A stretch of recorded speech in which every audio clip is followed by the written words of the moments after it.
Hi everyone, it's Andrew, and here we are doing another bench update. Slightly different this time. I'm not downstairs, I am upstairs in the man cave. Broken trucks behind me, and we're here to talk about the FTX Mauler. There she is. I've done a few things to her since the last time you saw her, I think.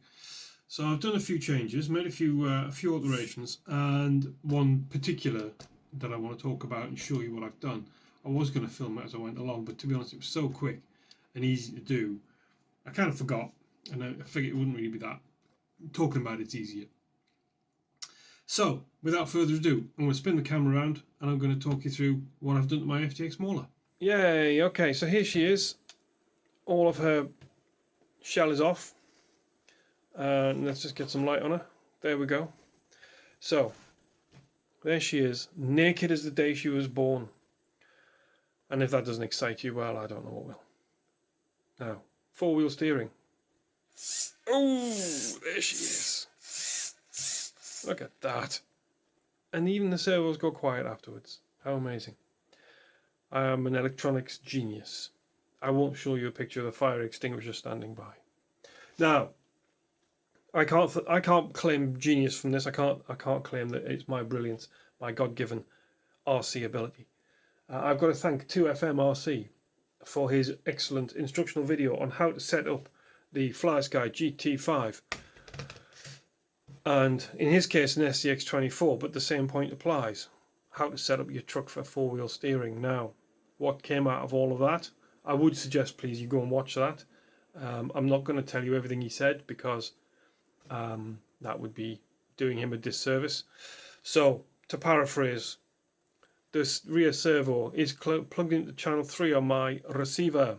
That is what Flysky and I presume Absema would require before the crawl function works. So the crawl function on the transmitter that you can zip through controls how your steering operates. It comes in 4 modes: front steering, rear steering, the picture says it all, doesn't it? Eh? Crabbing, C for crabbing, I think that was intentional, right? And D for the other one, which makes all 4 wheels, makes the axles turn the opposite ways, tightening your steering radius and solving my biggest complaint of the FTX Mauler. It's as long as a house, it takes forever to turn, unless you goose it obviously, in which case it could turn or go anywhere it so chooses. So isn't that a beautiful thing?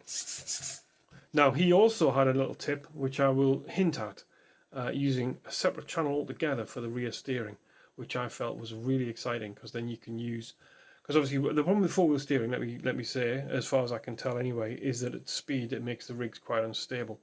So front-wheel steering is, you know, for getting to the mountain. But when you're on the mountain, you want to switch it on to four-wheel steering, and so you've got manoeuvrability. That's the idea. He suggested using a separate servo for that, a separate channel for that, so that you could it was always in front wheel only, and then you could influence the rear servo manually, and run it that way. It's an interesting idea. Go watch his video. Right, I'll put a link up here somewhere. But do come back, obviously. Anyway, welcome back. And so, what parts, how big a job was it? How much of a nightmare is it to do this? It is so simple on these maulers. I love them. They're great to work on. The parts are as cheap as chips. And, you know, I mean, okay, they maybe don't last very long, but to actually work on, this truck is quite straightforward. It's lots of space, lots of room. Now, the axles are the same front and back. The only difference is the rear axle, of course, has a fixed end cap. So you have to buy the steering end cap with the C-hub connectors on it. You're going to need obviously the C-hubs as well. You've got the 2 rods that you're going to need. You're going to need the servo tray and a couple of connecting bits and bobs.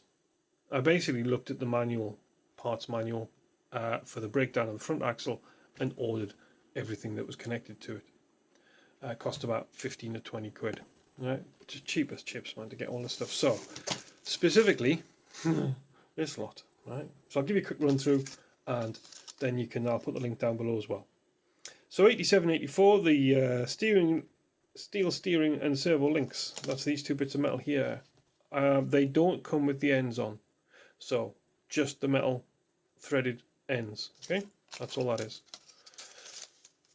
8789, the wheel axles. Now I think these are the metal rods that you have to take the longer fixed ones out, and you have to replace them with shorter ones that have the dog bone on the end. Alright, so that's them, I think. 8789. I should have taken pictures of these before I ripped them open, right? But so you know, if my description doesn't quite match the part number, go with the part number. 8784, the aluminium servo plate. Can't get that wrong. That's this thing here. That bolts onto the axle. You see the two legs, one there, one over there. There's three of them actually. There's one behind as well. It just bolts onto there, and that's what the servo sits on.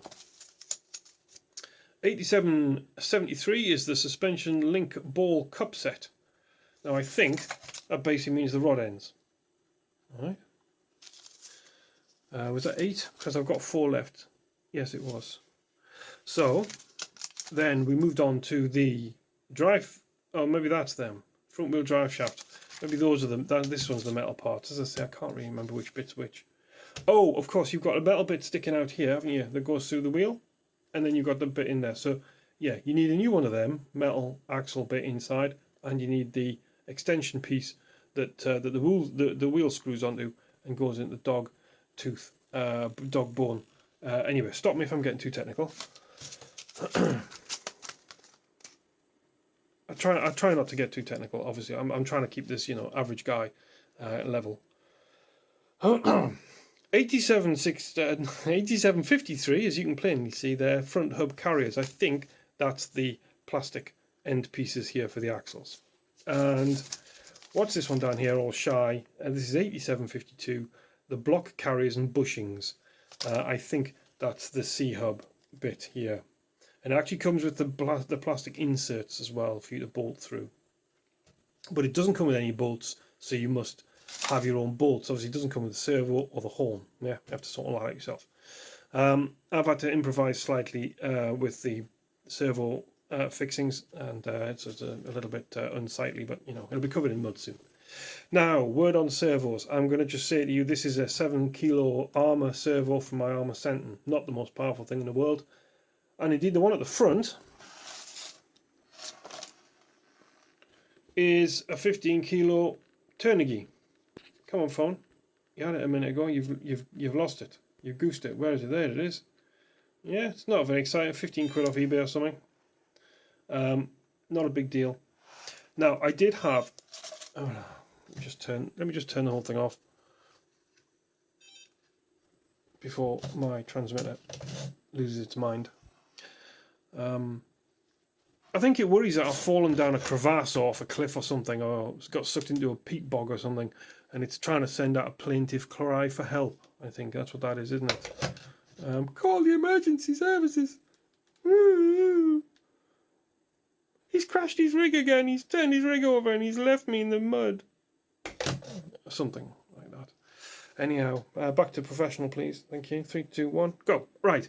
So yes, so that's very simple. Oh yeah, about servos. That's what I was saying, wasn't it? Now, I did have a powerhouse of a servo up front initially when I did the kind of big wheels and things, and it ended up kind of starting to destroy the servo mounts. These plastic legs that the aluminium tray sits in. It started to destroy them because they're only plastic, and there's so much torque going through the servo. It was actually bending on the axle. So I've decided not to go for big powerful servos again because the truck just can't handle it. All right, so incy wincy one at the back, slightly bigger one at the front. I'm going to turn this down so it doesn't. I'm going to turn the end limits down so it doesn't do a lot of rear wheel steering, just some. The moment it does, I think, a full whack, which I think might be just a little bit too much for this 7 kilo job. These are big, grippy, well, soft, you know, tires. They're going to be probably, I'm expecting to be quite hard work to turn. So I'm not going to overstress this. I will turn the end limits down so it doesn't have too much work to do. And that's it. So that's pretty much my FTX Mauler modifications. It's got 100mm metal shocks on now, which are lovely. All right, they're lovely. Lots of extension, lots of flex, and instead of 91s, obviously. So yeah, I'm quite excited about running this. We're going to run this in Wales at the weekend with Steve's Capra, oh my lord, and Terry's Gatekeeper, Element Gatekeeper, which will be very interesting because the Gatekeeper is basically just an element crawler with open wheels. So that's going to be as close to like a normal truck as we're going to have in the run we do with these. The Capra's purpose made for the rocks and stuff that Steve takes it on. You don't see it on videos, but he does, and it's impressive. It's on full Proline rubber.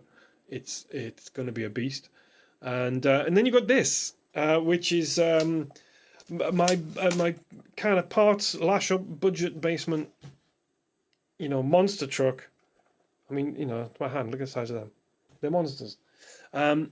Yeah, so I really don't know how this is going to go. It might break within 20 minutes. It is FTX after all. Every wheel turns a bonus, isn't it? So yeah, I don't really know how it's going to go. So it's going to be a very exciting video that we come back with, I think. Probably slightly comedic would be my guess. This thing floundering, sparking and arcing out in the gloom of the Welsh mountains. Anyway, right, there you go. That's goodbye from me. Goodbye from the Mauler. Have fun. We're going out to Wales, as I say, in a few days. So we've got lots coming up. So do hit the bell. There's some nice graphics you can get. We should, get some professional graphics or something. Yeah, you know what I mean. Hit the bell. Like and subscribe. Do all that stuff. Look, here's our channel. Right, you can't miss it. Right, it's all very... apart from Terry's very loud Christmas video, but look, it's very tasteful. I like it. I think it's really nice. So look, we've got all sorts of stuff in here. Terry sold his mammoth. That's very traumatic. There's me, and that's Terry. I don't know why he's put a woolly hat on, but he's anyway. There's Steve in Wales, who we're going to run with RC Crawlers Mid Wales. Super chap. So there we are. Okay, that's us. Yeah. Wow. What happened there? Zoinks. Did YouTube shut down or something? Good God. Anyway, that must be when I released the Mog video. God. Anyhow, there we are. That's us. All right. So, well, I'm going on now, aren't I? I haven't talked to another living soul. I have actually, but I don't normally talk to people at weekends. So maybe I'm quite excited to talk to you guys. So anyway, I'll say goodbye now. Bye.